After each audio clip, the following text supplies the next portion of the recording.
Buenas tardes a todas las personas que ya se han conectado a este lanzamiento. A nombre de todo el equipo editorial de En Mal Estado, les doy la bienvenida y les agradezco por acompañarnos hoy.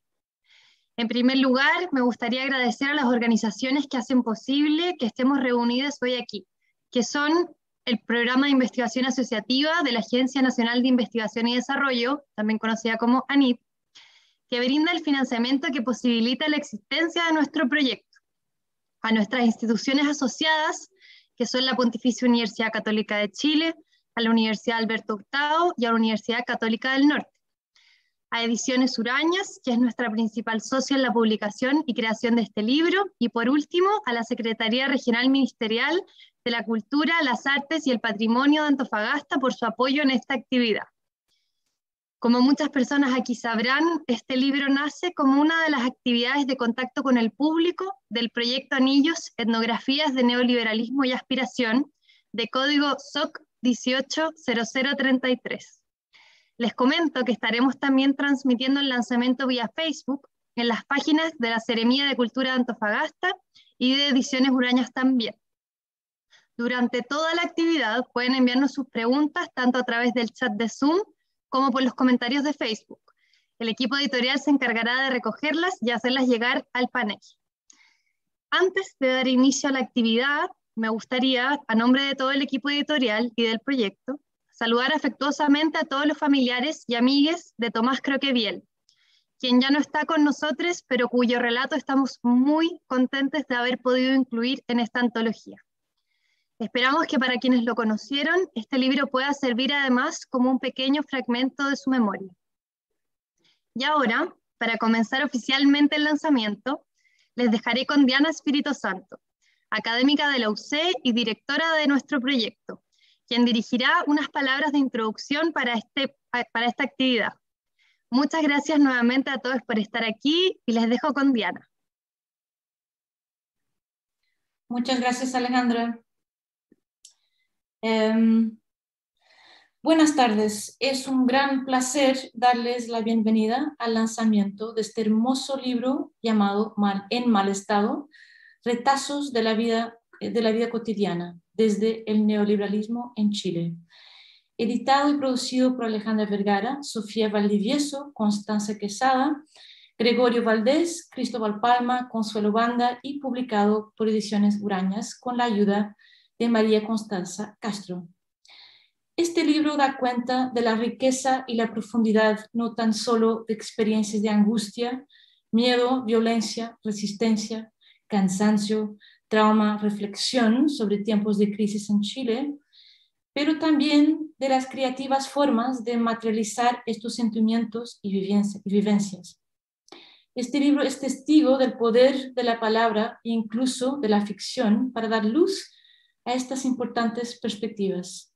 Las 395 historias son registros idiosincráticos, personales y históricos a la vez. Son retratos del estallido social y de la crisis pandémica, pero no solamente de eso. Son además evidencia que la historia, vista a través de una lente etnográfica, personal, incorporada y vivida, no muere. Ciertamente hay resonancias entre varias capas de trauma en Chile.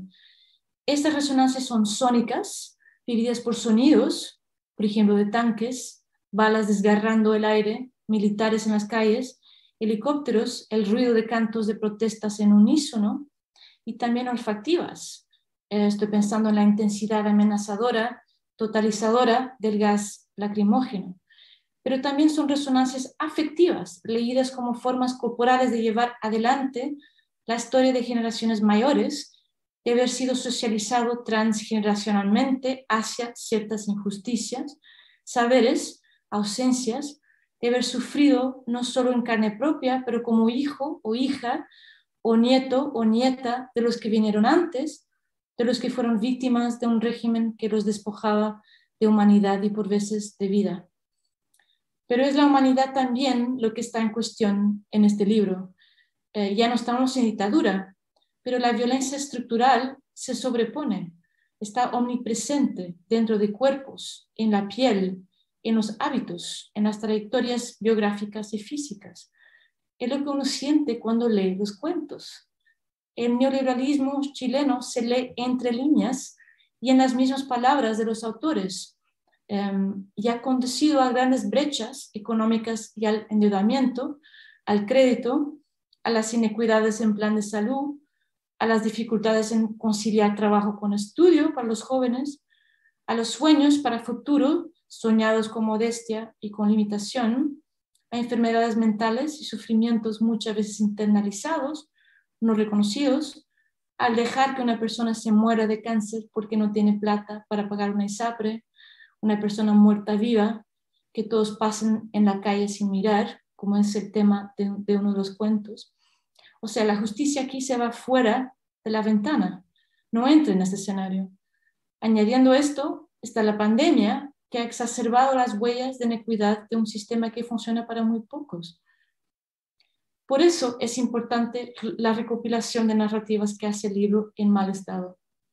Nos recuerda que la mirada etnográfica no pertenece solo al antropólogo y a su monografía académica, sino que está compuesta especialmente por la mirada de quienes han experimentado los hechos, quienes lo viven en sus cuerpos y a través de otros en su día a día. Este libro de microcuentos está a la vez entrecruzado por ilustraciones que llevan las palabras de los autores, autores que varían sustancialmente en edades, desde adolescentes de colegio a adultos mayores. Estas ilustraciones, estas imágenes potentes, interpretan a su manera, a través de los códigos gráficos, el núcleo humano del mensaje del cuento. Quiero, por lo tanto, también agradecer a estos ilustradores, que son 6, por darle vida visual, colorida, gráfica a este libro, por traducir el inconsciente colectivo, por así decirlo, de estos retazos al arte.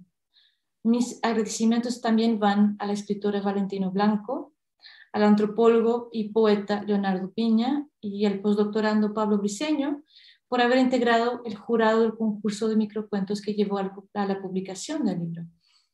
También agradezco a Francisca Márquez por el prólogo y a Paulina Salinas por haber hecho una valiosa asesoría a los editores del libro. Lo que nosotros habíamos intencionado con esta obra era efectivamente de crear un diagnóstico transversal, narrativo, de lo que es la crisis del neoliberalismo que se está viviendo en Chile, empeorado en gran parte por la pandemia y sus consecuencias a múltiples niveles. La convocatoria, llamada No son 30 pesos, son 30 años, alude precisamente a la disyuntiva, la profunda disonancia, la contradicción y la paradoja que se están viviendo las nuevas generaciones en Chile. El proyecto Anillo, Etnografías del Neoliberalismo y Aspiración, del cual soy directora, busca exactamente cartografiar etnográfica y conceptualmente las experiencias cotidianas en diferentes ámbitos de la sociedad chilena, notablemente a través de las lógicas y cosmológicas de cada entorno y sus actores.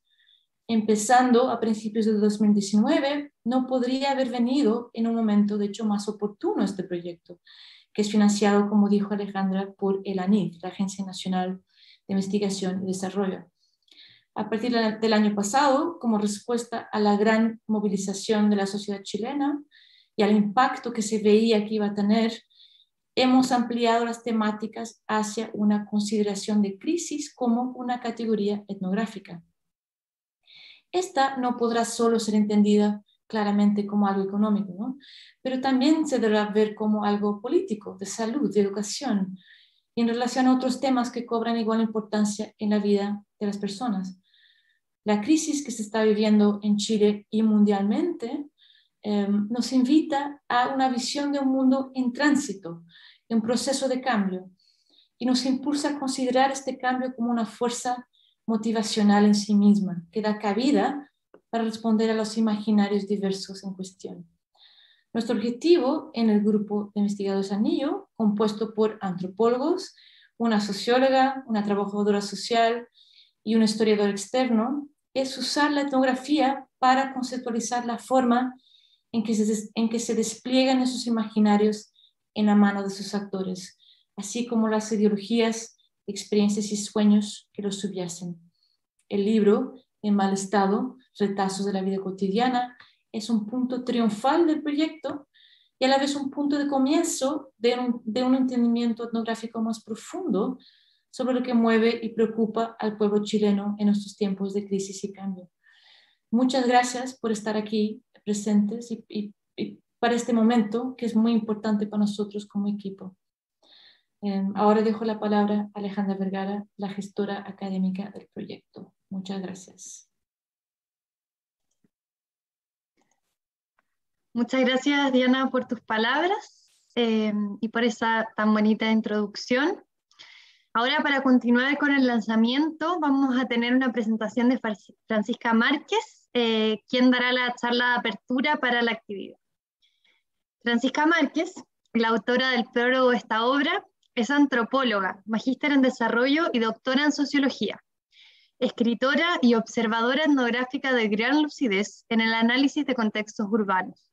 En la actualidad investiga sobre ruinas y escombros urbanos en Latinoamérica, además de desempeñarse como académica del Departamento de Antropología de la Universidad Alberto Hurtado.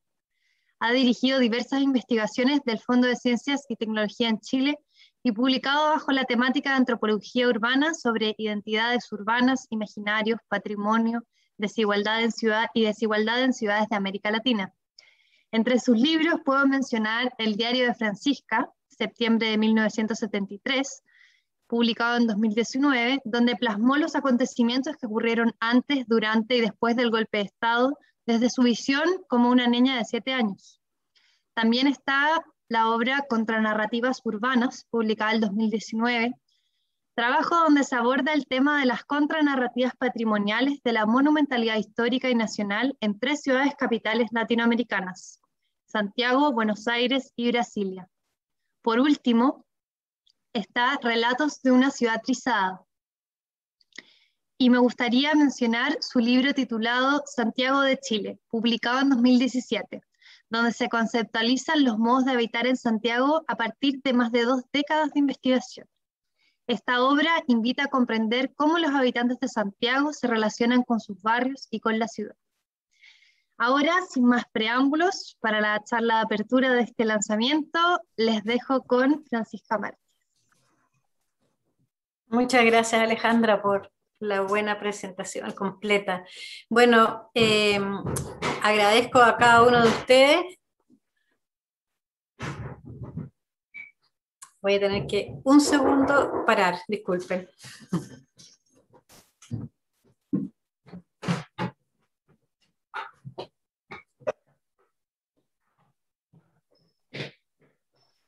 Vamos a esperar unos minutos a Francisca, que resuelva su dificultad técnica. En estos momentos ella está transmitiendo desde el Cajón del Maipo, donde hay una tormenta. Probablemente su desperfecto tenga que ver con esto. Les agradezco su paciencia. Disculpen, pasa en este mundo de virtual y a la vez doméstico, tan doméstico. Bien, quiero compartirles una pantalla. Me salto los agradecimientos a cada uno de ustedes, porque, claro, me sorprendió gratamente el libro cuando lo recibí, justamente por su diseño, por su edición y por la belleza de quienes dibujan y no solamente escriben. Yo leí la versión todavía en Word, entonces no tenía esta cantidad de colores y esta cantidad de imágenes. Pero además, decirles que junto con esta sorpresa, que no deja de impactarme, porque realmente es un libro muy bonito, también, que además de ganar belleza, ¿no? y potencia, lo segundo que creo que ha cambiado mucho es que desde el inicio, cuando lo leí, ¿no? Donde la desesperanza era fundamentalmente el hilo, ¿no? Que recorría, como lo dice muy bien Diana, pero creo que han pasado cosas importantes. El prólogo yo lo escribí antes del día 25 de octubre del año pasado, si no me equivoco. Es decir, el prólogo lo escribí antes de las elecciones, ¿no? De los resultados de la prueba. Estos textos fueron escritos antes, ¿no? Fue durante el estallido. Y había en ese sentido una incertidumbre en el aire que se percibe, ¿no? Y también tenemos la última, ¿cierto? El último resultado, o sea, tenemos dos resultados potentes, ¿no?, después del estallido, que no están en este libro y yo creo que es importante rescatarlo. Y quisiera partir entonces, voy a compartirles la pantalla. Quisiera partir con la imagen.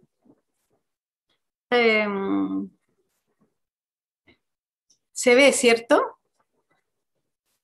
¿Sí?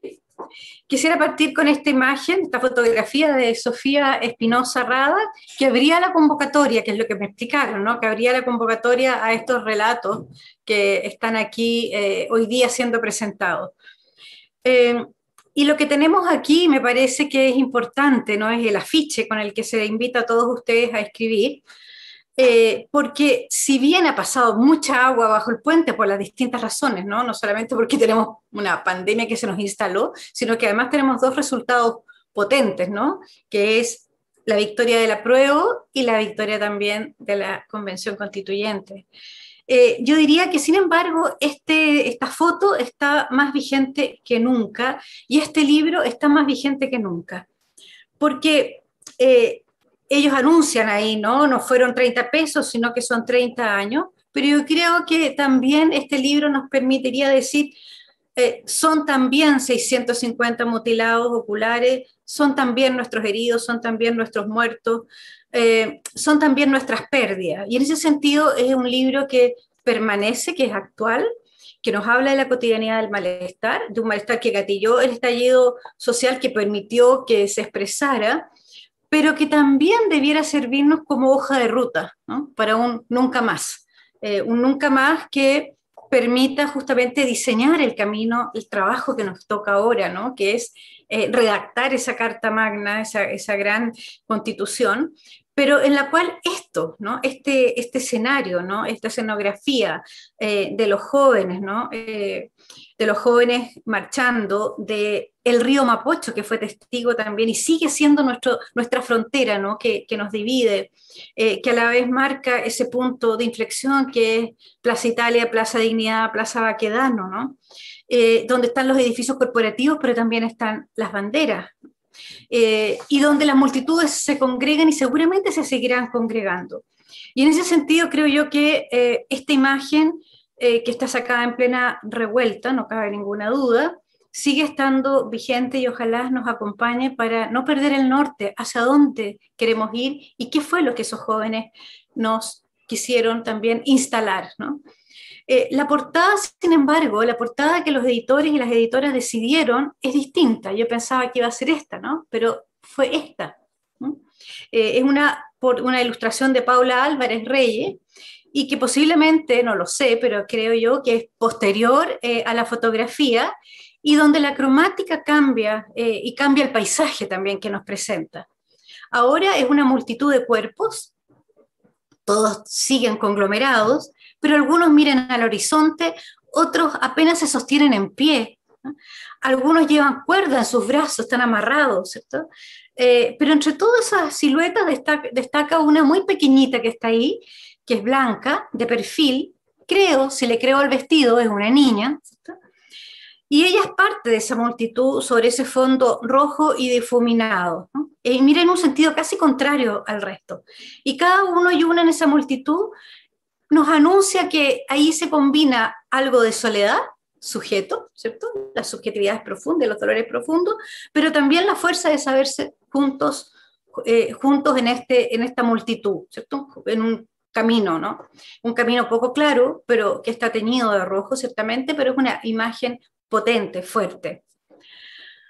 No solo las imágenes cambiaron en este libro, el libro que yo leí, sino que también cambió el título, ¿no? La convocatoria decía, no son 30 pesos, son 30 años, neoliberalismo y vida cotidiana en 150 palabras, ¿no? Pero el título cambia, avanza, yo diría, y gana en fuerza, en paréntesis, mal estado, ¿no? Retazos de la vida cotidiana desde el neoliberalismo en Chile. Creo que es un muy buen título, porque efectivamente estos relatos son retazos. Una buena palabra, además, son jirones, ¿no? Hay muchos jirones de vida ahí, que enuncian y denuncian, ¿no?, el mal estado de esta sociedad, el mal estado de los cuerpos, porque está lleno de cuerpos dolidos, cuerpos que apenas se pueden levantar en las mañanas, pero sobre todo la crueldad de un Estado impregnado de neoliberalismo que solo ve en nuestros cuerpos mercancía. Me parece que ese título es provocador y también sirve de ruta, ¿no? Para esta constitución que vamos a empezar a escribir. 6 son los artistas gráficos o visuales que participaron en esta edición. Elegí una imagen, yo me disculpo si no es la imagen que a todos más les gusta, pero a mí es la que más me gusta de cada uno, porque pienso que ilustran muy bien lo que me parece que son las ideas centrales. Y ellos lo hacen desde la imagen, pero yo me voy a valer desde la palabra y acompañándome con ellos, ¿no? Parto con el árbol que Carlos Rodríguez nos ofrece para ilustrar y expresar la fuerza y el enraizamiento del neoliberalismo en nuestras vidas, en nuestras culturas, en nuestro país. Es interesante este árbol de Carlos, porque en su base, pegado en su tronco, yo no sé qué edad tiene Carlos, pero me parece que contiene memoria. Hay una memoria que son las se encarnan, ¿no?, en esas pancartas con las siluetas de los detenidos desaparecidos, ¿no? Y resulta, yo diría, especialmente relevante en este libro porque la serie de relatos tienen todos mucho de decodificación de la genealogía del neoliberalismo chileno. Una decodificación que se hace en claves ordinarias, sencillas, ¿no? Como el texto del acróstico del pobre, ¿cierto? Paciencia, obediencia, benevolencia, respeto, energía, economía moral necesaria y obligatoria para triunfar, para sobrevivir y sobrellevar la vida, ¿no? Porque así como lo plantean esta imagen, ¿no?, que está marcada, ¿no?, por una serie de símbolos que anuncian dignidad, pero también reivindican el derecho a la salud, reivindican el derecho a la alegría, a la presencia del feminismo, esa bandera chilena que es el duelo, ¿no?, el duelo permanente de estos 30 años, de estos 40, 50 años, ¿no? Porque si hay una certeza que recorre a todos estos relatos es que aquí en Chile todo gira en torno a la plata. Cito, no voy a nombrar cada vez los autores porque sería un poco engorroso, pero lo estoy citando mucho, ¿no?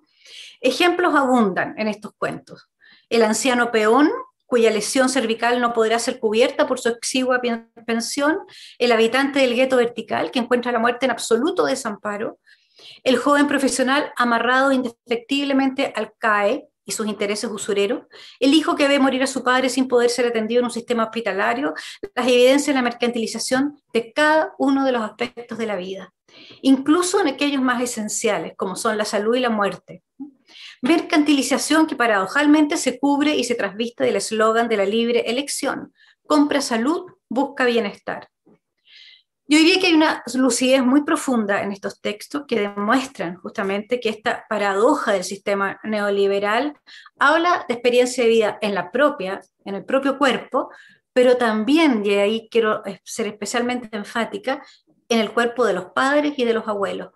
El sufrimiento de ser un capitalista sin capital. Mi único temor, ¿no?, con este árbol, ¿cierto?, tiene que ver con las raíces, ¿no? Me encantaría escuchar qué es lo que dice Carlos, cómo lo pensó, pero son raíces muy profundas, son raíces que están amarradas a piedra.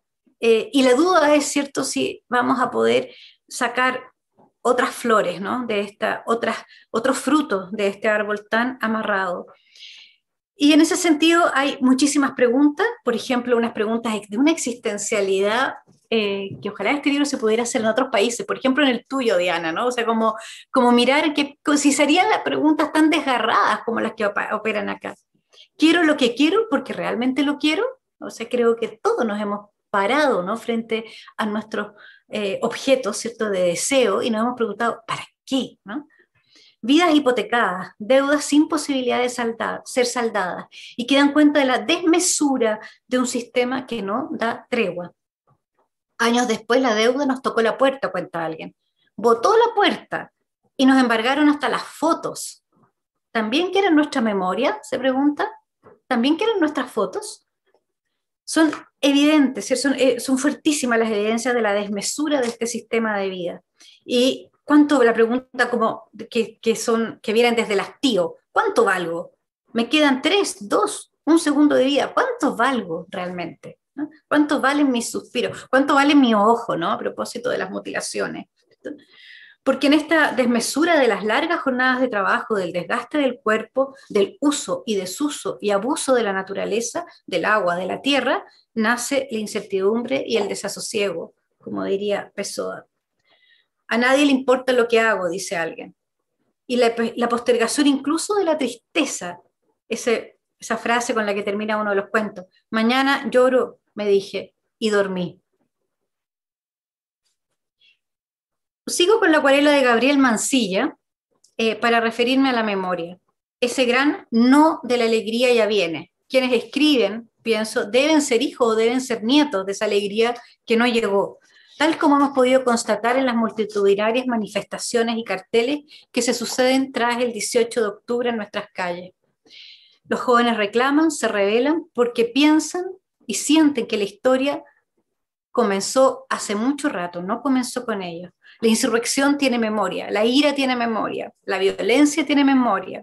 La génesis de la revuelta comienza mucho antes del 2019, mucho antes del 2011 e incluso del 2006. La génesis hay que rastrearla en los recuerdos que estos jóvenes guardan de sus propias biografías y las de sus bisabuelos, de sus vecinos incluso. De igual modo, los relatos que aquí leemos no serían posibles sin esta memoria histórica e intergeneracional. En estos términos, si en la revuelta el amor, la ira, la tristeza se mezclan, es porque ellas nacen de la convicción que mi papá, cito, es feliz con poco. Nació cuando las empresas votaban lo poco, votaron a mi padre. En esta memoria el abuso expande todos los días y el reconocimiento del propio esfuerzo nunca llega. En esta memoria también están las huellas de la deslegitimidad de la política, que es lo que estamos viendo como resultado, ¿cierto?, de estas elecciones, de la deslegitimidad de la política y de la deslegitimidad de la iglesia. Cito, soy la promesa de políticos y esperanza de los pobres. Todos me convocan, las raíces del populismo. Solo le pido a él, lleve a ese cura degenerado al infierno y a mí me entregue su perdón. Son frases fuertísimas, que cuesta pensar que alguien las puede escribir, ¿cierto?, si no las lleva encarnadas en su cuerpo. Sigo con, no era esta la que me tocaba, pero bueno, vamos a ir viendo ahí como, que tenía la imagen de Waldo Estuardo, ¿no?, que nos muestra el gerente con chasquilla, creo que está aquí, el gerente con chasquilla, remedio de gerente, ¿no?, y que denuncia el costo de un sistema donde se instala la desigualdad. Y a ella corresponde la percepción de vivir en una sociedad que distribuye sus logros, que distribuye sus recursos de manera absolutamente arbitraria. Porque en esa arbitrariedad se nos ha instalado una frontera, ¿no? Como así está el río Mapocho en nuestra ciudad, tenemos la frontera de la desigualdad. Algunos tienen el fruto jugoso, cito, y otros la mismísima mierda, por lo que te toque no depende del azar, depende de la conciencia, de tu esfuerzo, pero lo más importante, depende de dónde naciste. La desigualdad tiñe en ese sentido cada uno de los aspectos de la vida y de los espacios. La desigualdad, para quienes están escribiendo en este libro, hace presencia en los gestos, en los cuerpos y en las miradas. Miren ese cuerpo caído, ¿no? En el recorrido cotidiano, ¿no?, cuando dicen, confirmas que la desigualdad tiene un tour a solo 700 pesos. La desigualdad puede recrearse en los lugares más inverosímiles, como en el inocente juego del recreo. Eso es muy impresionante, aparecen distintos escenarios de desigualdad. Aparece en la vereda del barrio, aparece en los campos del fondo, aparece en la esquina de la población. Y en ese sentido es muy difícil decir qué espacio de la sociedad chilena se libera de la desigualdad. Sigo con la imagen de Valeria Araya. Creo que estaba acá, Valeria Araya. Para dar cuenta de la alienación y la desmesura. Como esa niña, ¿no?, que es muy bonito ese dibujo porque quiere alcanzar la estrella, pero tiene un rictus, ¿no?, tiene un rictus de amargura y tristeza. Nos muestra el dolor que acompaña ese deseo. Si el neoliberalismo y la desigualdad han dejado huellas indelebles en los modos de vivir y de imaginar, la desmesura de este sistema también marca las caras, los rostros, la fuerza, ¿no?, del cuerpo dolido. Sobrevivir exige disciplina, orden, para cumplir con las tareas sin tregua, en jornadas que asfixian. asfixian el sinsentido e incluso hasta el salto al vacío. 10 horas de trabajo, 3 horas en traslado, 6 horas de sueño. ¿Cuántas horas nos quedan para vivir? En el breve relato titulado Debería ser persona, se condensa de manera sencilla y pedestre ese profundo cansancio de todas las vidas mínimas del siglo XXI. Suena mi alarma, son las 5:30, me levanto, tengo sueño, suspiro, debería dormir más. ¿Quién no lo ha pensado, no? Debería dormir más. Me detengo entonces en el dibujo de Fabián Quintana para hablar en parte de ese cansancio, es un bello dibujo, para hablar de los afectos también.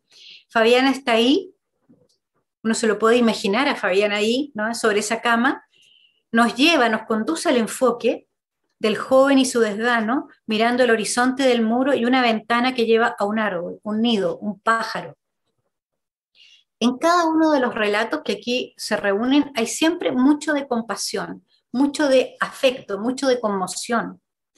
Cito, me acerqué conmovida por su presencia, aguantando el impulso errante de decirle que se cuide, que se vaya para su casa, que no se exponga. Eso es un gesto de empatía amoroso, ¿no? De autocuidado, de solidaridad, de acoger, de apañar, ¿no? Quizás porque estos no son relatos abstractos, sino que son relatos históricamente situados en la propia historia, en la propia experiencia, en el propio cuerpo, como la niña que interroga a su padre para saber si la alegría llegó, tal como anunciaba el eslogan, ¿no? De la naciente democracia, porque ella sabe que él siempre está triste. En esa pregunta, en esa afirmación y en esa mirada, la niña reúne la historia con la biografía del padre y ella misma, indefectiblemente. Y eso es la maravilla de este libro, porque así ocurre en muchos de los relatos. La gran historia nacional, se amarra a la historia cotidiana y familiar, se amarra a la historia de los afectos. Quizás yo diría que esta es una de las señales más potentes de estos tiempos de transformación y de revuelta, la capacidad de las generaciones de leer amorosamente cada uno de los gestos cotidianos, y gestos que a veces diríamos son nimios, ¿no? Y sin embargo son profundamente políticos, como los fideos a lo pobre, preparados por una madre a sus hijos, o los cuidados de mujeres pobres a los niños de otras mujeres igualmente pobres, o el quiltro, que aparece tanto, ¿no? Amigo de los niños de la pobla, que se transformará prontamente en un cómplice de vida y también de revuelta con el matapaco. Y termino con la imagen de la portada de Paula Álvarez nuevamente para cerrar con el despertar. Un despertar en muchedumbre y fondo rojo, como el fuego del estallido, como el fuego que deja ver siluetas aún difusas, siluetas sin horizonte muy claro, y que de tanto cansancio acumulado, muchos fueron los que ese 18 de octubre decidieron despertar de la modorra del sinsentido. Como la princesa que bajó las escaleras del caracol de su castillo, nos cuenta alguien, y se sentó a leer las noticias, o aquellos que en cambio cerraron sus ojos para atreverse a soñar. Pero el ejercicio y el llamado a despertar venía de antes, venía de mucho antes, llamados fallidos y dolorosos, que hoy regresan a la memoria para ocupar su sitial en los muros y en los rayados de la revuelta, en Plaza Dignidad y en todas las poblaciones. Como Eduardo Miño, quien en un gesto desesperado escribiría antes de inmolarse, y alguien lo recuerda en este libro, mi alma que desborda humanidad ya no soporta tanta injusticia. Lo que él ni nadie sabía era que el fuego se extendería hasta octubre, hasta noviembre, hasta diciembre, hasta hoy día, ¿no? Pronto cumpliremos 2 años desde ese fuego. Se extendió, ¿no? Para quienes aquí escriben, se extendió como esa chispa que encendió la mecha del estallido, ¿no? Que empieza desde abajo, desde los pies, desde las entrañas, sin plan alguno. Y tal como esos incendios que el viento envalentona, la llamarada nadie la pudo detener. Pero la resistencia continúa, cito, en las canciones de madera, en la música contrabala, que se escucha cada atardecer, todavía se escucha esas músicas contra el olvido y contra el miedo. Y porque somos millones, justamente, porque la tarea recién comienza y la valentía es muy grande, es que los alientos a pensar, los invito, yo creo que este libro es posible pensarlo, ¿cierto? En un segundo tomo, ¿no? En una segunda escritura, donde podamos leer los relatos de la esperanza, ya no solamente del dolor, ¿no? Sino que un poco como invita esa última lámina, ¿no? Dice, es muy bonito cómo termina el libro porque termina con hojas en blanco. Este espacio del libro es para ti, te invitamos a escribir tu propio relato. Bueno, que ese relato, ¿cierto?, sea un relato de futuro, de horizonte, de nueva carta, ¿no?, de nueva escritura, y donde la última frase, ¿no?, la última frase que cierra, o la última portadilla, perdón, no es la última frase, que cierra el libro, no sea esta, ¿no?, no sea en blanco y negro. Dice la frase, estoy fuera, pero incluso entre calles siento el encierro. Ojalá te pudiéramos decir, estoy adentro, pero incluso entre las paredes siento la libertad. Ojalá sea ese el segundo tomo. Diana, Alejandra, María Constanza, todos los que trabajaron. Muchas gracias.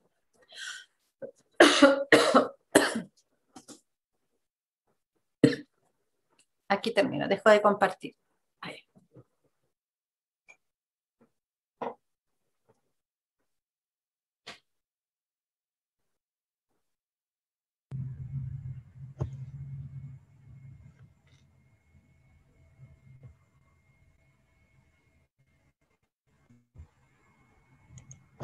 Muchas Hablo yo, gracias, perdón. Francisca. Muchas gracias, Francisca, por tus palabras. Ahora las voy a dejar con María Constanza, para empezar la segunda parte de esta actividad. Gracias, Alejandra. Bienvenidos. Tenemos aquí algunos escritores invitados para la segunda parte de esta actividad. Primero que todo quería comentar, bueno, que para nosotros como sello editorial, como Ediciones Uraña, fue realmente una sorpresa, fue, bueno, un placer, un honor trabajar en este texto, esta selección de microrelatos, de poemas, de escritos de diferentes formatos que llegan a este concurso que convoca este proyecto Anillo, un proyecto que trabaja un tema sumamente interesante y que, bueno, nosotros hicimos un trabajo junto con el equipo editorial, un equipo grande, un equipo muy diverso, eh, y bueno, y el resultado, la verdad, estamos súper orgullosos de lo que resultó. Este libro en mal estado que tengo aquí, escucha, no sé si se ve bien, que bueno, que es un poco lo que habló Francisca, lo mostró en detalle, sobre todo en sus elementos gráficos, que tiene excelentes diseñadoras y diseñadores.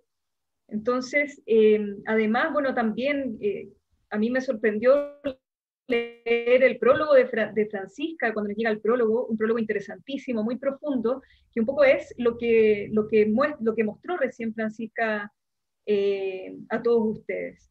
Entonces, les presento brevemente quiénes están acá. Estamos con Leslie Prieto, estamos con Richard Sandoval y estamos con Gonzalo.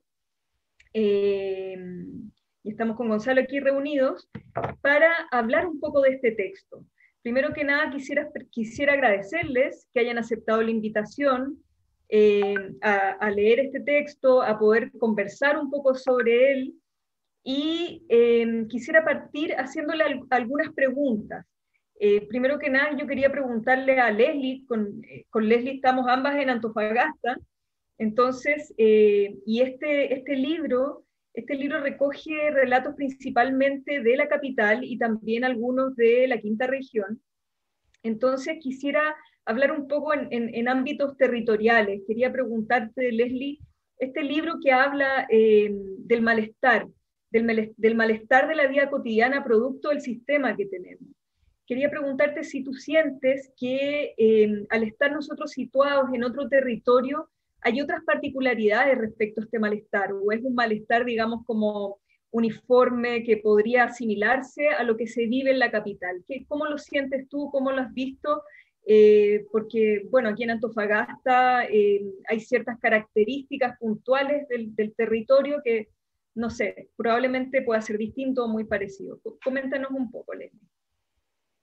Hola, buenas tardes, buenas noches. Ha sido un gusto poder estar acá. Creo que es súper necesario poder hacer estos estudios etnográficos vinculados también a una forma que sea muy amigable para poder leer, para poder llegar a todos los públicos. Creo que es fundamental sacar la teoría del mundo académico y llevarlo a todos los espacios en donde se pueda generar un fortalecimiento del discurso, del pensamiento crítico, ¿no? Entonces, de allí siento que estos trabajos en realidad son súper amigables y necesarios. Mira, viéndolo desde un punto territorial, yo creo que es indispensable también hacer un contexto. Necesariamente lo que aparece en este texto, a pesar de que esté centralizado en Santiago y desde donde se genera el estallido social, es un reflejo de lo que sucede también en otros espacios y en regiones. Sabemos que en Antofagasta hubo un espacio de resistencia bastante importante, y con mucha confrontación, con mucha violencia también en las calles de parte de cómo se quiso hacer este control social. Tenemos que entender que finalmente no hay un cuidado hacia nuestra población, sino más bien un amedrentamiento que continúa hasta el día de hoy. Tenemos que pensar que acá en Antofagasta tenemos una de las cifras más grandes de presos de la revuelta hasta el día de hoy, que son jóvenes, son personas muy jóvenes que hasta el día de hoy no tienen sus procesos legales al día, que ni siquiera han sido procesados como corresponde. Entonces, desde allí, lo que sucede en la capital, en otros espacios también se corresponde.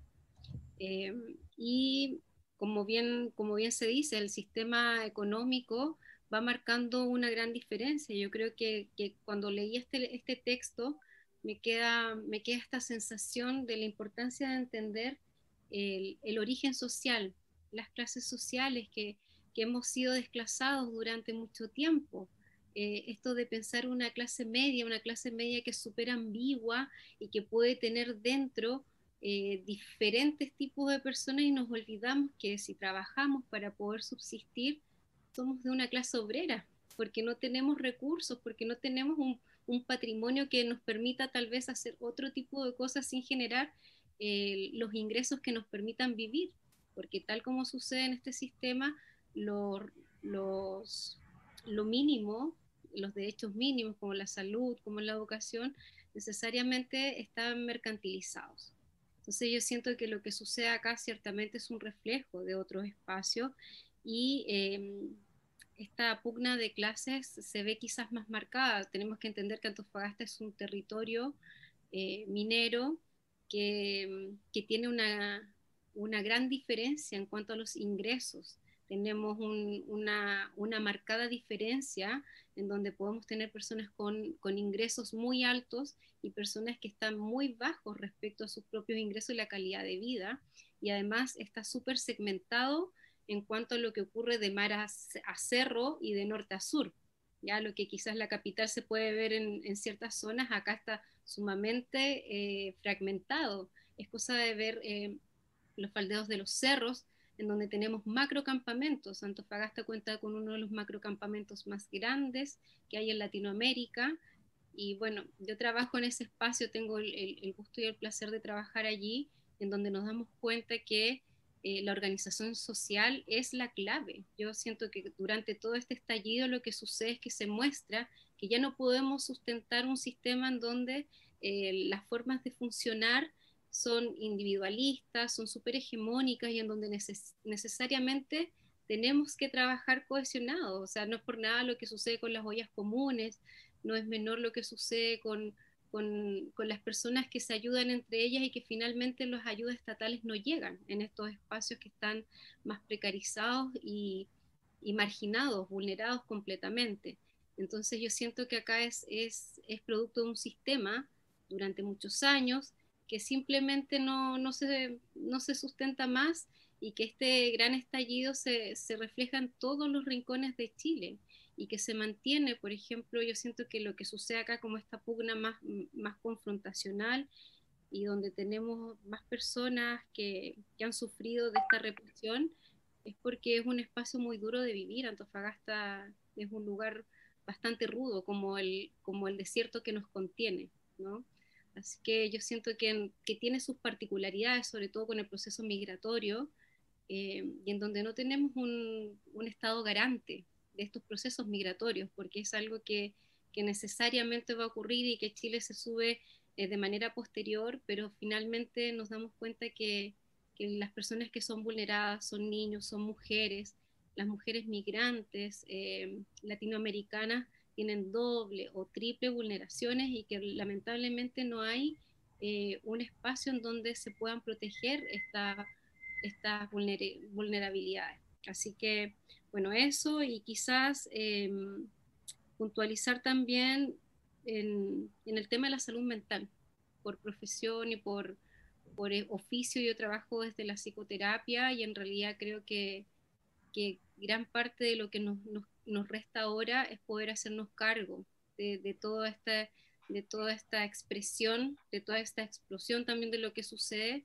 en cuanto a lo que pasa en cada uno, porque además tenemos la pandemia que nos enseña nuevamente a funcionar de manera individual, a desconfiar de la otredad, y lo que necesitamos es todo lo contrario, poder estar cohesionados, poder funcionar de una forma que también es una base feminista, que nos muestra que tenemos que estar enraizados y conectados con las otras personas para poder generar una buena calidad de vida. Eso. Muchas gracias, Leslie. Voy a presentarte ahora, Leslie. Mil disculpas no haberlo hecho antes de que partieras, pero mira, quería comentarle a las personas que nos están escuchando que bueno, que tú eres Leslie Prieto, eres psicóloga de profesión, escritora de oficio. Desde el año 2011 has recibido reconocimiento por la labor literaria. Destaca la obtención de menciones honrosas en el concurso Antofagasta en 100 palabras, en 2 oportunidades. Además, la adjudicación del FNR de 2% Cultura en 2 oportunidades, 2016 y 2017, para financiar obras literarias de autoría propia. La primera es La Ballenera, que de hecho lo edita el sello editorial Ediciones Urañas, novela de corte social y realista épica, que gracias a la adjudicación de este fondo es publicada por Ediciones Urañas, como recién decía. Esta obra fue seleccionada por el programa Fomento Lector por parte de los clubes de lectura de la región y se ha ido en el programa Diálogos en Movimiento por distintos lugares de la costa. Durante el mismo año recibiste la mención honrosa del concurso Antofagasta en 100 palabras por el microcuento Nacido y Criado, el que es adaptado como guión cinematográfico producto del financiamiento de fondos de cultura audiovisual el año 2017. El año 2017 escribes Desde mi ventana. Es una novela gráfica que busca retratar la situación de calle de los sujetos de Antofagasta. Durante el 2019 publicaste un cuento dentro de la antología nortina Zona de Sacrificio y creaste el guión teatral de la obra local Marginales. Paralelamente participaste en diversas instancias de fomento lector. Cabe destacar que la licenciatura y la psicoterapia se funden constantemente en su trabajo a través del ejercicio de biblioterapia, en espacios de atención terapéutica individual y talleres en diferentes espacios sociales, desde bibliotecas, penitenciarías, macrocampamentos, establecimiento de educación, entre otros. Bueno, cabe destacar que Leslie hace 1000 cosas, es una persona que está constantemente en el territorio, en distintos espacios, trabajando la labor editorial, etcétera, fomento lector, escribiendo. Es un personaje ya conocido aquí en la ciudad. Entonces ahora quiero hacerle una pregunta a Gonzalo Salazar, otro de nuestros invitados, y primero lo voy a presentar. Gonzalo es un escritor que nació en la ciudad de San Felipe, en la Quinta Región, estudió Historia en la Universidad Católica y obtuvo el grado de Magíster en Estudios de Género y Cultura el año 2015. Posteriormente, el año 2016, participó del Taller de Escritura y Género de Carmen Berenguer. Desde el año 2011, no obstante, su escritura se ha centrado en gran medida en temáticas relacionadas al género y la sexualidad, y su intersección con la política, la economía y la historia. Esta trayectoria lo llevó a publicar el libro El deseo invisible en el año 2017. En él, a través de fragmentos ensayísticos, imágenes, fotografías y mapas, Gonzalo se sumerge en la cultura homosexual masculina en Chile en el periodo anterior al golpe de 1973. En esta obra, el autor busca mapear el deseo erótico en las calles de la ciudad, identificando y reflexionando sobre sus puntos de encuentro. Como elabora Gonzalo, los colas, comillas, los colas vivieron en la ciudad como una zona de encuentros sexuales tan prohibidos como fugaces, cruces invisibles para quienes no participaron de esta cultura y su ritual de gestualidades. Esta obra fue presentada en diferentes ciudades de nuestro país, así como en México, en Argentina y en Colombia. Además de este libro, El trabajo de Gonzalo ha sido publicado en diversas revistas académicas chilenas y extranjeras. Durante el último tiempo, el autor ha realizado diferentes talleres de escritura y lectura, en los cuales ha abordado distintas temáticas en el proceso creativo. Ejemplo de esto es el taller narrativo Escritura y Revolución y el taller narrativo Escritura y Apocalipsis. Bienvenido, Gonzalo. Muchas gracias, María Constanza. Gracias a todas y todos. Una larga presentación. Oye, Gonzalo, primero que nada quería preguntarte qué te pareció el libro. Cuéntanos primero de eso y después te vamos a hacer otra pregunta. Bueno, primero me pareció una belleza, la verdad. Me pareció... me gustó mucho la composición entre texto e imagen. Me pareció súper acertada la inclusión de ilustraciones que de alguna forma diagramaran muchos de los textos que están allí, de los microrelatos. Me parecieron algunos textos súper emotivos, otros, como les comentaba anteriormente, me parecieron súper certeros también en su descripción de ese particular dolor que ha significado para los chilenos y las chilenas vivir el neoliberalismo tan rampante, tan excesivo, al que hemos estado sometidos durante los últimos 48 años, o 45 años, si somos así muy precisos. Entonces creo que hay una emotividad también a lo largo de todo el texto que se deja sentir. Y también hay un levantar el testimonio también, porque si bien son relatos de ficción y hacen una serie utilizan una serie de recursos de la ficción, también hay mucho de testimonial en esos relatos, hay mucho, percibo yo, sin conocer a las personas que participaron, pero percibo que hay mucho de biográfico también en esos relatos.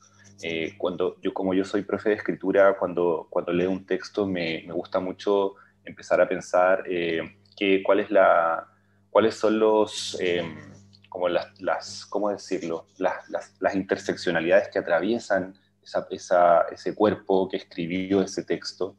Y al pensar en esos afectos que inspiran la escritura, me sentía súper identificado con muchos de los relatos también. Por ejemplo, con una joven universitaria que se encuentra con compañeros que son de una clase social diferente, que han tenido otras experiencias de vida, y opta por callar, por ejemplo. Me pareció incluso súper parecida a mi propia experiencia como estudiante también de región en Santiago. Y otros textos que me recordaban mi propia experiencia paseando por la capital de Chile, como por ejemplo este texto que hablaba de este muerto vivo, que estaba este señor que tenía cáncer, que la FONASA no le cubría el tratamiento para tratarse su enfermedad. Entonces pedía limosna, pero la limosna ni siquiera era para tratarse, era probablemente para subsistir como pudiera. Me recordó a mí a ancianos, ancianas que yo veía, por ejemplo, a la entrada del Metro Santa Lucía, en el centro de Santiago, que se veían como ancianos que no vivían en la calle por cómo vestían. De hecho, una de las ancianas se vestía bien, se arreglaba para ir a pedir limosna. Y otra, por ejemplo, tenía un cartel que decía, fui profesora 40 y tantos años, ahora tengo que pedir para comer, etc. Entonces pasar al lado de estas personas era una cuestión desgarradora, y había algo de ese espíritu también en algunos de los textos del libro. Entonces me parece un precioso archivo finalmente, ¿no? Un archivo de memoria histórica que gracias a la época hiperconectada en la que vivimos pudo generarse rápidamente y está en línea y en conexión con muchos otros archivos que han surgido.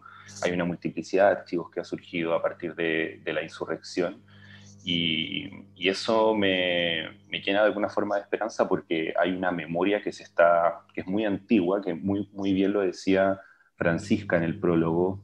Hay una memoria que heredamos, hay una memoria transgeneracional que ¿cómo decirlo? Por unos vericuetos muy extraños que yo no sé, que no se me ocurriría explicar a cabalidad, la heredamos de igual forma y no sé, yo poníamos cuando la insurrección se ponía el derecho de vivir en paz y yo lloraba y mucha gente lloraba, yo creo, y yo no vivía el horror dictatorial, pero igual lloraba. Entonces hay una memoria que fue la que de alguna forma también participó, produjo la insurrección y que ahora se está archivando, se está reproduciendo, se está multiplicando. Y eso en conjunto con los acontecimientos que hemos visto ahora en Chile últimamente, con estas dos elecciones tan importantes, me tienen esperanzado, la verdad. Bien, Gonzalo. Yo quería preguntarte, ya que tu área de investigación es la sexualidad y el género, quería preguntarte cómo se ve reflejado este sistema neoliberal en aspectos vinculados a la sexualidad y el género, justamente. ¿Cómo lo ves tú? ¿En qué se manifiesta? ¿Cómo se manifiesta? En el ámbito del libro, por ejemplo. En general, bueno, sí, en el libro también se ve reflejado, sí, Claro. pero en general, o sea, cómo lo vivimos en Chile. Claro. Yo creo que tú al principio apuntabas, María Constanza, a un aspecto como súper central que es fundamental para entender la insurrección, el estallido o la revuelta o como queramos llamarle, que es la desigualdad de clase. ¿Ya? Entonces creo que eso para mí sería como la categoría central para empezar a pensar esto. Y por supuesto esta categoría se puede, o esta perspectiva más bien, se puede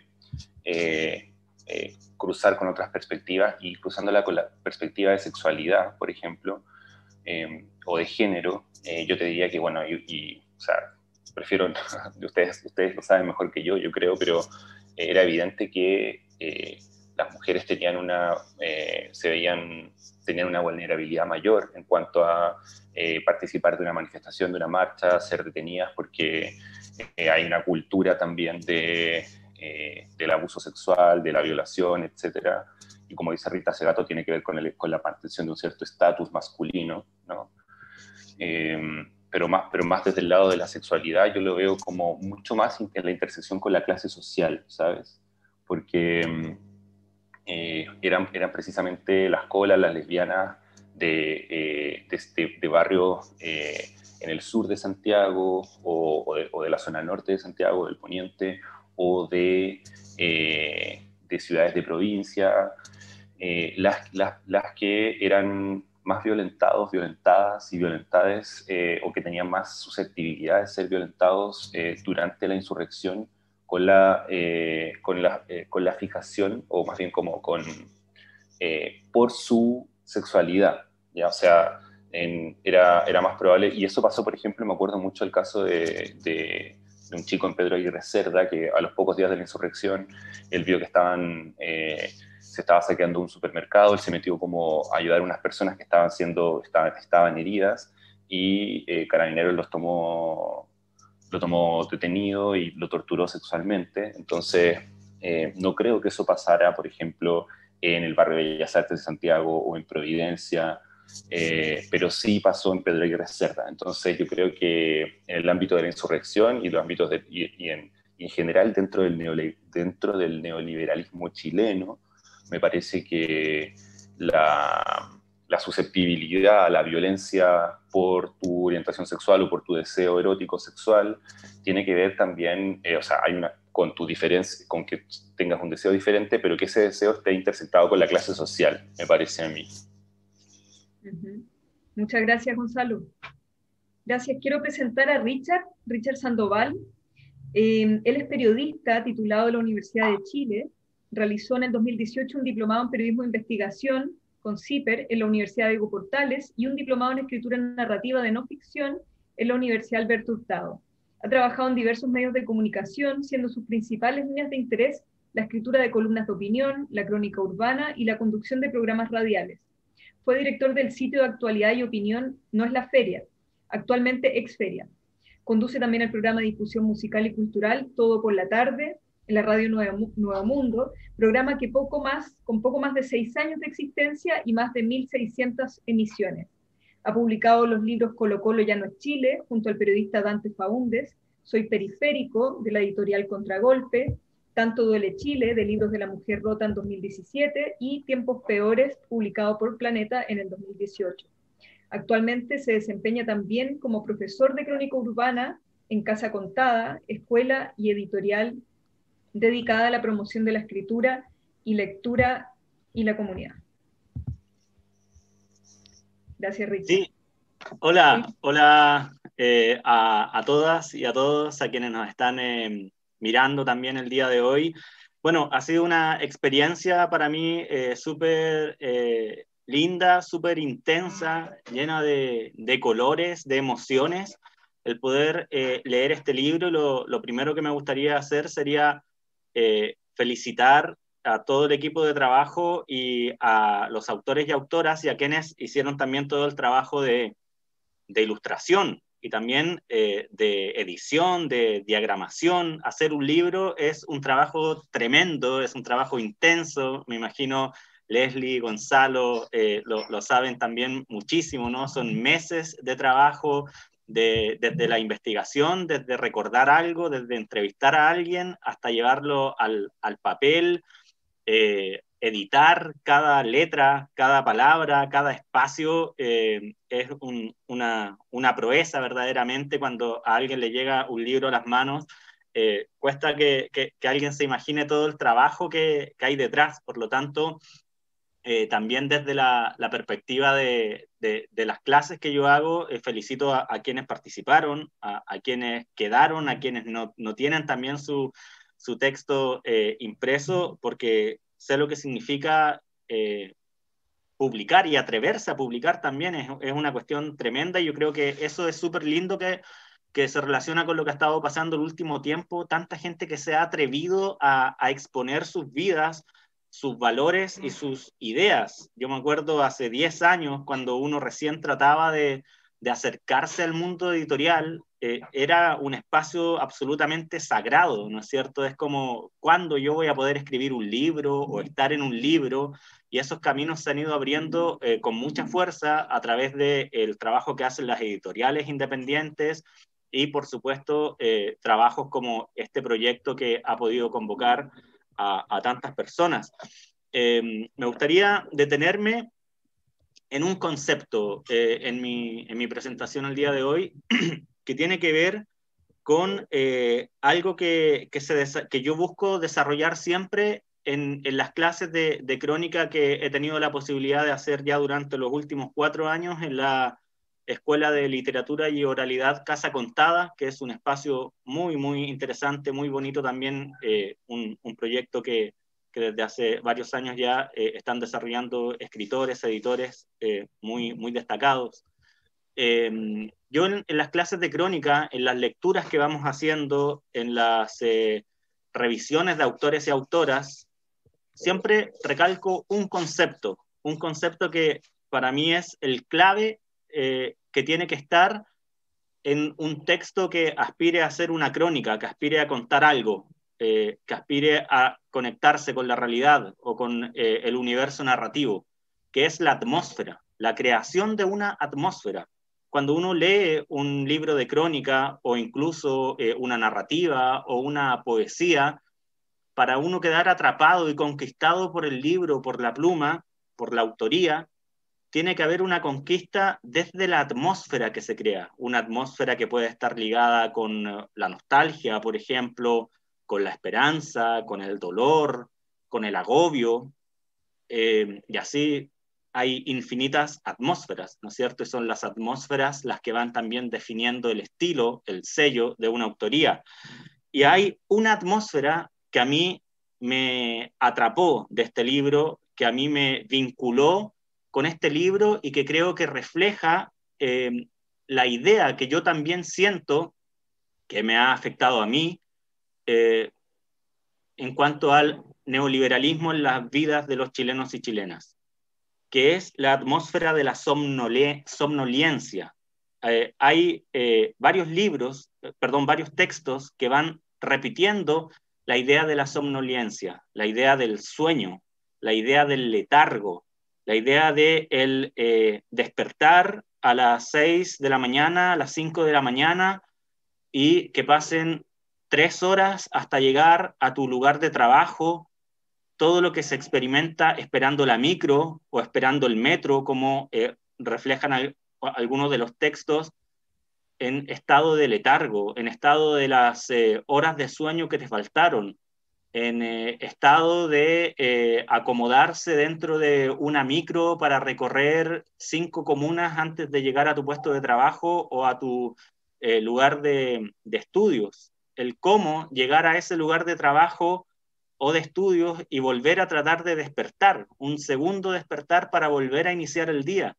Y así hasta el almuerzo, así hasta las 7 de la tarde, 8 de la tarde, y llegar a tu casa a las 10, 11 de la noche, con la esperanza de tener un sueño, con un decirte, mejor voy a llorar mañana, como decía uno de los textos, con un comerte la depresión, que es un cáncer subterráneo que sustenta quizás las vidas de todas las personas que no pueden dedicarse a la salud mental, ni siquiera percatarse de su dolor mental, porque deben seguir produciendo, deben seguir cocinando esos fideos a lo pobre, y así infinitamente hacia adelante.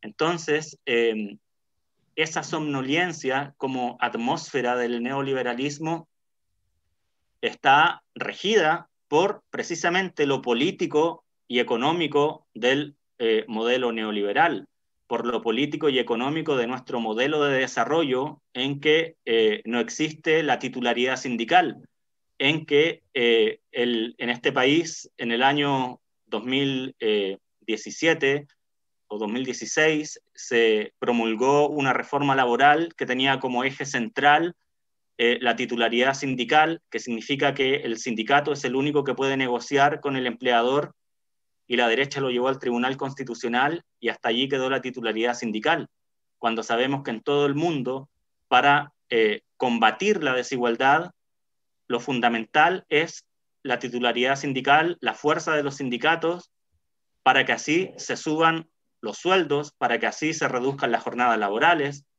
etcétera, etcétera, etcétera. Entonces, este modelo de desarrollo es el que nos tiene en este estado de somnolencia. Y me gustaría leer un texto para cerrar este punto, para que se comprenda un poco a lo que me refiero con la creación de atmósfera. El texto es El sueño, de Andrés Stay. Un hombre bajaba por unas catacumbas atochadas de almas apretujadas unas con otras. Muchos miraban el suelo o al infinito, como si soñasen con algo mejor que quizás nunca llegaría, pues todos los días esas miles de almas debían bajar a esas catacumbas, parándose al borde del precipicio delineado por una línea amarilla. De pronto, un estruendo comenzó a escucharse en el largo pasillo, a medida que una serpiente gigante emergía desde la oscuridad, emitiendo un chillido ensordecedor. Las cientos de almas alrededor del hombre se abalanzaron hacia ella, mientras ésta abría decenas de bocas para las que las almas se peleaban para entrar. En ese momento, el hombre se encontró a sí mismo luchando contra sí para entrar en la serpiente, mientras el terror y la desesperación de quedarse afuera invadían su conciencia. La alarma suena. El hombre debe levantarse para ir al trabajo. Gracias, Richard. Justamente hay una pregunta para ti aquí en el chat de José Parra y que tiene que ver con lo que tú haces. Tú te dedicas principalmente a la crónica urbana. Entonces, él te pregunta, ¿es posible leer estos textos desde ese código? Y si es así, ¿cómo ves el rol de la crónica urbana o estos microrrelatos que cada vez se toman más espacios como libros, medios digitales, en la denuncia social?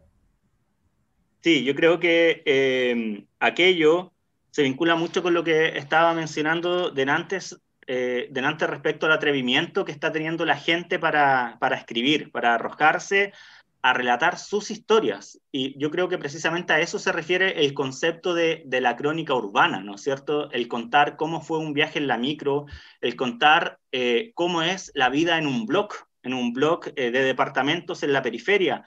Ese es un elemento que también me llamó mucho la atención, cómo aparece con tanta fuerza la noción de tu espacio en el que te desenvuelves en la vida. la noción de lo que implica vivir en 35 metros cuadrados. Hay un par de textos, ¿no es cierto?, que replican con fuerza la idea del concepto identitario de la periferia, e incluso lo que significa vivir en un bloque de departamentos, lo que yo lo ligo bastante con una idea que vengo desarrollando hace mucho tiempo, pensándola, que es cómo impacta en tu forma de desenvolverte en la vida, de relacionarte con las personas, de salir al mundo, el vivir tu vida en 30 metros cuadrados. Y allí está, yo creo, el corazón de la desigualdad también, cuando una persona vive en una casa espaciosa, grande, con un patio bonito, con áreas verdes, en una comuna del rechazo. Tu forma de desplazarte, tu forma de hablar, tu forma de llegar a un otro, está dada por ese espacio en el que tú te desenvuelves en tu hogar. Entonces, ¿cómo se constriñe tu vida? ¿Cómo se constriñe tu capacidad de comunicación incluso por despertarte en tu mañana, por hacer las tareas en un living en donde está tu mamá al lado haciendo la comida, tu hermana chica jugando a menos de un metro? Son elementos que yo creo que las personas se están dando mucho cuenta que impactan y están atreviéndose a escribirlo y están apareciendo muchos relatos e iniciativas en diferentes plataformas. A mí me gustaría destacar respecto a eso mismo, que me encontré agradablemente en el libro con dos exalumnos de los talleres, que yo no tenía idea que habían participado.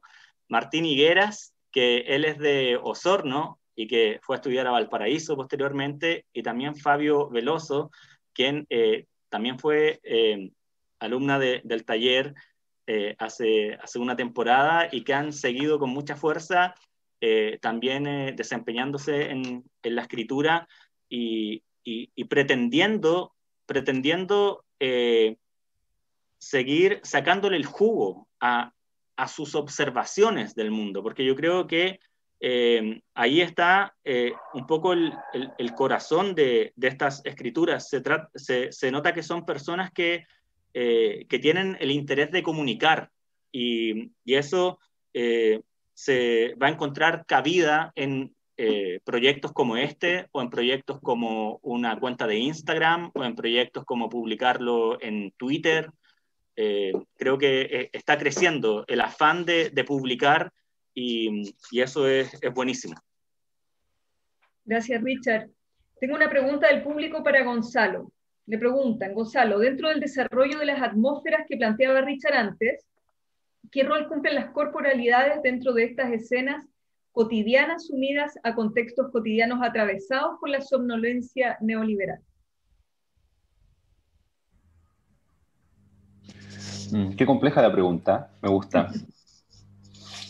¿Qué rol cumplen las corporalidades dentro de estas escenas cotidianas? Bueno, pensando en el libro, yo creo que veo corporalidades... hay un sufrimiento, ¿sabes? Percibo una corporalidad como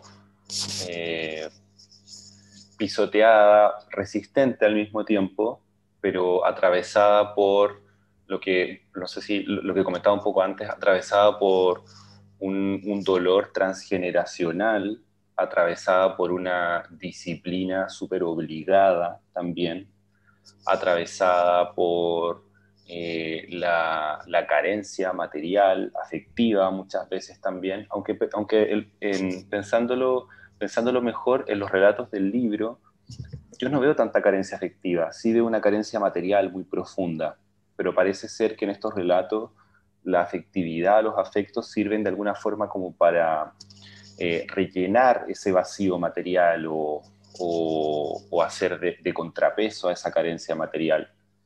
Y pensando como en la construcción de atmósferas ya a nivel literario, a nivel de discurso, pienso que las corporalidades también que observo en el libro y que creo que son las que es interesante construir también dentro de la ficción, son corporalidades de las cuales vemos trozos, vemos pequeños pedazos de cuerpo, vemos pequeños actitudes que nos hablan de una corporalidad. No vemos la corporalidad descrita completamente, sino que vemos solamente un fragmento y el resto lo rellenamos nosotras como lectores y lectoras. Entonces, me parece que el rol de esa corporalidad es la materialidad, ¿no?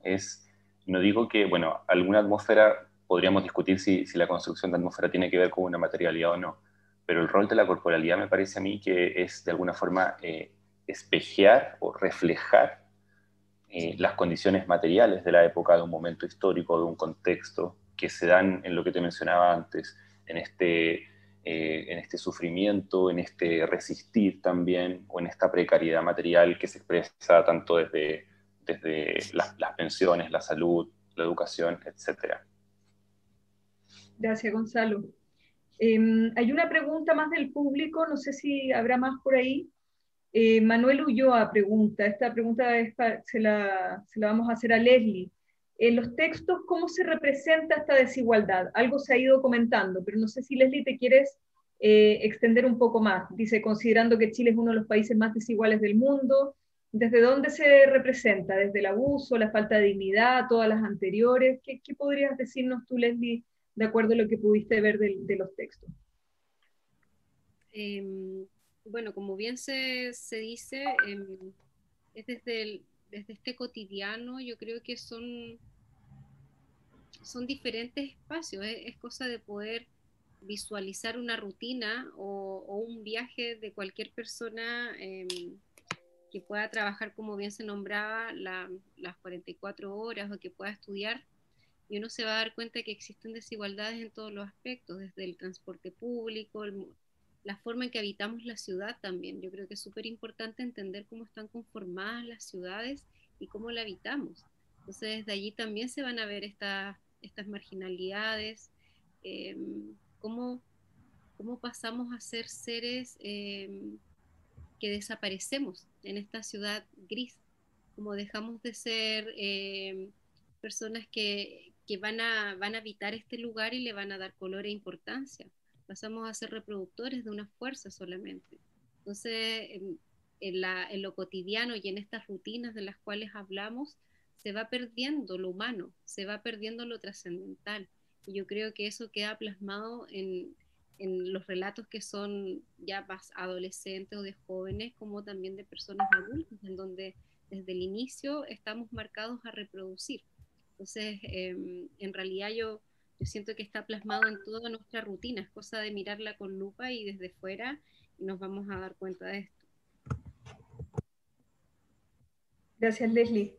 Aquí nos está llegando otra pregunta más de, un segundito, les digo al tiro. Ya, es una pregunta de Mariana Riquelme. Dice, bueno, hola a todos, quería preguntarles sobre la idea de malestar, ya que me parece que el sistema político-económico en Chile propicia a que el malestar sea una constante, ya que vivimos con mala salud, poco acceso, enojo, etc. ¿Qué nos pueden decir de esto? No sé si quién quiere responder esta pregunta. Yo puedo responder, puedo ser quizás el primero en hablar. Yo quiero hablar de eso porque yo estoy haciendo ahora una tesis de literatura sobre literatura chilena, narrativa chilena desde el 2010 en adelante, y que tiene que ver justamente con cómo esta narrativa muestra un malestar en la sociedad chilena que de alguna forma prefigura la insurrección de octubre también. Entonces hay una especie de... Entonces, sobre el malestar, me parece que hay diferentes niveles de malestar, yo creo. Porque hay un malestar en la cultura, ¿no? Como todos y todas sabemos. Hay un malestar que tiene que ver con vivir unas condiciones materiales concretas de precariedad en cuanto a salud, pensiones, trabajo, etc. Uno mismo, una misma. Y hay un malestar que se hereda también, ¿no? Hay un malestar que está en la memoria, me parece a mí. Y por eso el prólogo de Francisca fue súper esclarecedor para mí también. Yo creo que me va a servir para mi tesis porque me di cuenta que tenía que incorporar una visión desde la memoria, claramente, en lo que estoy haciendo, desde los estudios de memoria, quiero decir. Y si nos vamos más atrás también, porque yo todo lo veo históricamente, podemos pensar en un malestar que tiene que ver también con la colonialidad, ¿no? Como con la condición de sometimiento, de producción de subalternidad de la cual es fábrica América Latina desde la conquista europea. Entonces, creo que hay diferentes niveles de malestar a nivel histórico, o sea, desde una perspectiva histórica, y también hay diferentes niveles de malestar en cuanto a su intensidad también concreta, real en el presente, porque es muy diferente, porque yo creo que en todas las sociedades existe un malestar. La condición de sujeto o de sujeta implica un malestar, pero el malestar que hemos vivido en Chile durante las últimas décadas de un neoliberalismo tan exacerbado y tan extremo, creo que ha producido los efectos de violencia o de contraviolencia, que es lo que, y legitimada también por el mundo popular, que es lo que hemos visto desde 2019. Entonces, y hoy día justo le comentaba a una amiga como que de alguna forma han sido tan ultrones con nosotros y con nosotras, desde el Estado, desde los poderes económicos, con la población, que ahora nosotros nos pusimos ultrones también. Entonces creo que en Chile creo que llegamos a un punto de malestar insostenible, que produjo algo que nunca había pasado en la historia de Chile, una insurrección tan violenta que habían existido en 1905, 1907, 1903, pero nunca tan masiva y con tanta duración en el tiempo y con efectos concretos en la transformación de la política, en la transformación y en la transformación de la organización del Estado, como es la Constitución. Sí, justamente, y es algo que aparece mencionado en el prólogo por Francisca cuando habla de esta desobediencia civil y hace todo un análisis de la transformación asociada a esta desobediencia. Gracias, Gonzalo. No sé si Richard quieres agregar algo a esta pregunta. Sí, me gustaría volver atrás al tema de la desigualdad. Me gustaría leer un texto que es pequeñito, que es el que se llama Economía Doméstica, que dice, era una casa para dos, pero en ella vivían 5, con mucho sacrificio, deudas y estrés, y para que el sueldo de uno llegara a fin de mes, a veces en secreto solo comían 3, un texto de César Morgado, que yo creo que dan el clavo respecto a un aspecto, a un perfil de personaje que es un símbolo respecto a cómo opera la desigualdad, que es la mujer que lleva adelante los hogares, ¿no es cierto? Que las estadísticas hace un par de años decían que un 40% de los hogares por lo menos era liderado por una mujer, y yo lo llevo mucho al ejemplo de mi mamá. Años viendo a mi mamá como era una máster en economía, haciendo cuadrar platas que por ningún lado cuadraban, ¿no es cierto? Sacando un crédito para pagar otro crédito una y otra vez, consiguiéndose plata con una vecina, con otra vecina, para que la casa nunca se detuviera, ¿no es cierto? Que nunca faltara un yogur. Entonces, ¿cuál era el yogur que se compraba? El yogur líder, el yogur más barato, el yogur a cuenta, como se menciona aquí en uno de los textos también. Entonces, claro, allí hay una presión que por supuesto que es psicológica también, sobre una persona que es la madre, o en algunos casos puede ser el padre, y uno como joven estudiante no se da cuenta, uno va a hacer su vida a la universidad, nunca te falta la plata para comer, pero cómo es que la mamá hace cuadrar todo aquello. Entonces luego se da otra cosa, que es el devolver la mano, que yo me lo encontré también en el texto, que es una situación súper linda de alguna forma, pero también súper dramática, ¿no es cierto? Como el estudiante que creció desde la periferia, fue a la universidad y luego tiene su sueldo, sus primeros sueldos como profesional, como parte del presupuesto de ese joven profesional se va a devolver la mano a la mamá, a aportarle plata para que ella no siga trabajando de manera precaria, y para cuando los papás son más viejos aún, cuando los papás ya están jubilados, cómo son los hijos e hijas quienes se van a hacer cargo de lo que el Estado no se hace cargo. O sea, yo he investigado en algunos de mis libros cómo viven los adultos mayores pensionados en un país que no entrega pensiones dignas, ¿no es cierto? Gente que gana 100 lucas, 130 lucas, 150 lucas, que no alcanza para absolutamente nada. ¿Y qué te dicen las adultas mayores, los adultos mayores? Si no fuera por mi hijo, por mi hija, yo estaría en la calle. Entonces, esa es una muestra infinita de desigualdad.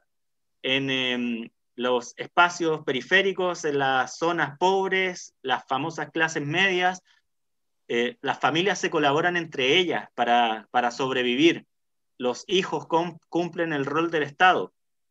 Si pasamos de Providencia para allá, quizás nos vamos a encontrar muchas casas en donde sí ocurre aquello, porque ojo con la pobreza encubierta en comunas como Ñuñoa o Providencia, pero sin dudas que en el barrio alto los hijos no tienen que andarse preocupando de solventar a sus papás cuando salen de la U. Al contrario, muchas veces son los papás los que siguen solventando la vida de hijos que pueden llegar a los 40 años sin tener una, comillas, vida estable. Eso por un lado, y por el otro, la pregunta relativa a la rabia, la indignación.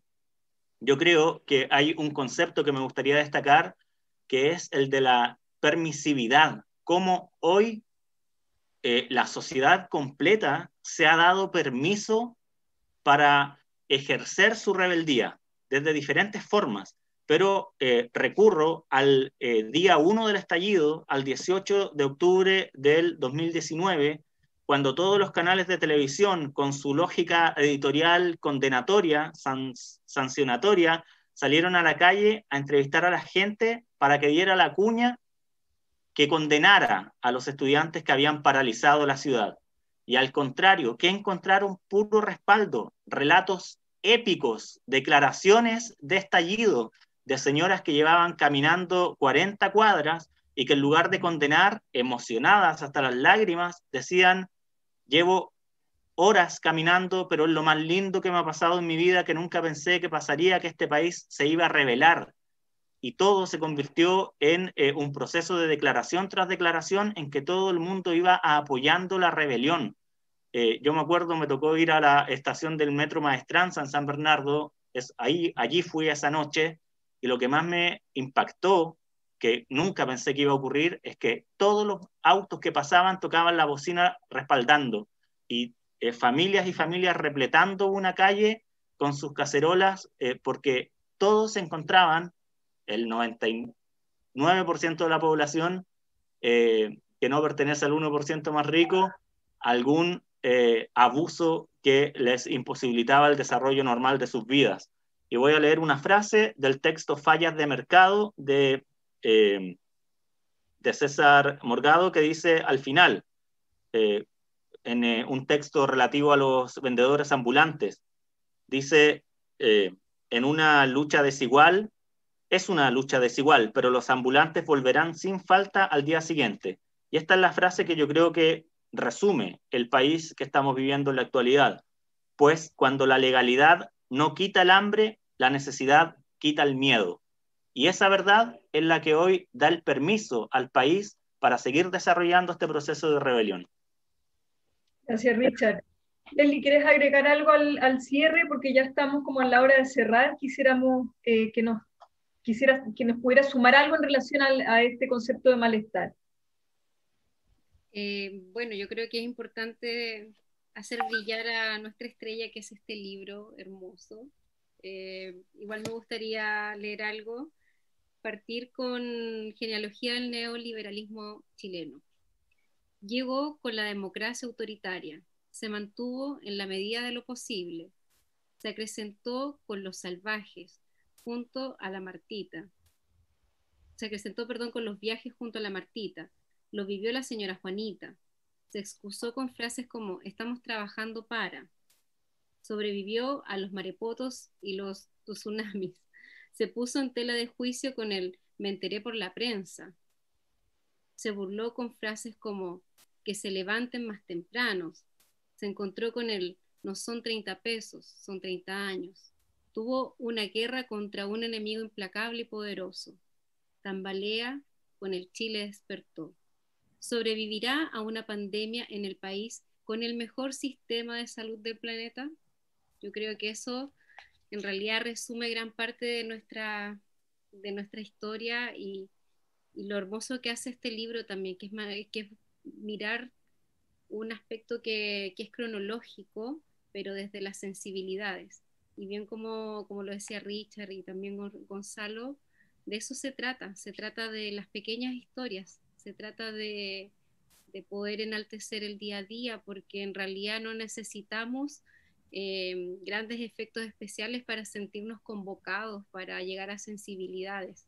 Realmente nosotros cuando leemos buscamos un espejo, buscamos sentirnos parte de ese mismo relato. Y yo creo que en estas historias eso se logra completamente. Así que solamente agradecer el trabajo que se realiza, que es impresionante y muy necesario. Yo creo que es el inicio en realidad para poder contar esta historia de todo lo que está sucediendo y de este cambio, de este vuelco, que es un proceso social. Inicia con el estallido, pero estamos recién comenzando y no hay que soltarlo. Eso. Gracias, Leslie.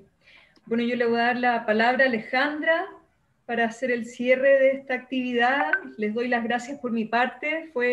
Se hizo poco el tiempo para hablar de todo lo que hay que hablar en relación a este libro. Alejandra.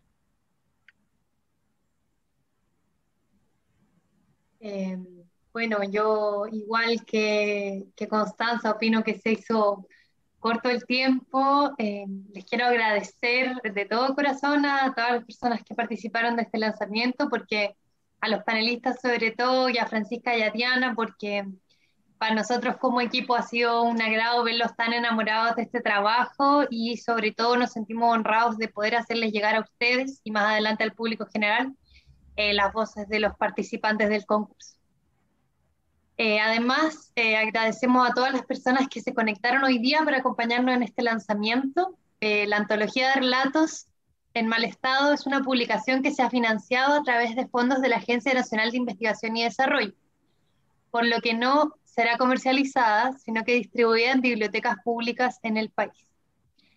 Las personas que residen en la región de Antofagasta desde ya pueden consultar en la biblioteca regional por ejemplares disponibles en las diferentes bibliotecas de las diferentes localidades de la región.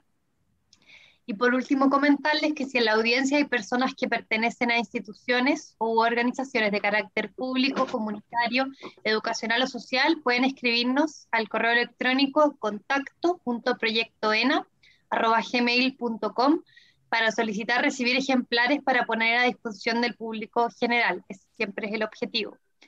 El libro también va a estar a la brevedad posible disponible en nuestro sitio web, que es ethnographiesOfAspiration.com.